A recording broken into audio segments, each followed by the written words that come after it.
talagang merong mga ganitong sitwasyon.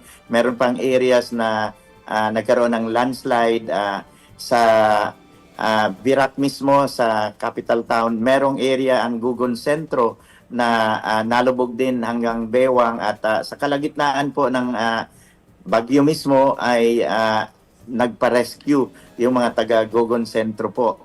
At nagpapasalamat kami sa kapulisan, sa PNP, sa Philippine Army at sa Coast Guard sa pagtulong.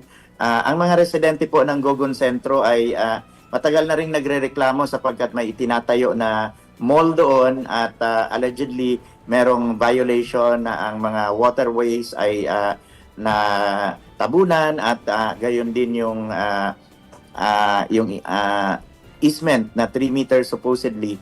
Yun ang hinahanap po at inireklamo ng ilang mga residente sa Gugon Sentro at naipaabot na po namin ito sa DNR na nagbigay ng ECC or Environmental Clearance sa nasabing malls na nag-expansion. At hinihiling natin, matagal na po akong sumulat sa DNR patungkol dito, sana ay sagutin nila at tignan kung ano ang talagang sitwasyon dahil inireklamo nga po ng mga residente na nakakapagpadagdag ng paglala ng baha sa Gugon Sentro. So hinihintay po namin ang DNR, nananawagan kami kay DNR Secretary Popo Lotilla, gayon din sa Regional Director, Regional Executive Director ng DNR na tignan naman po itong sitwasyon sa Gugon Sentro.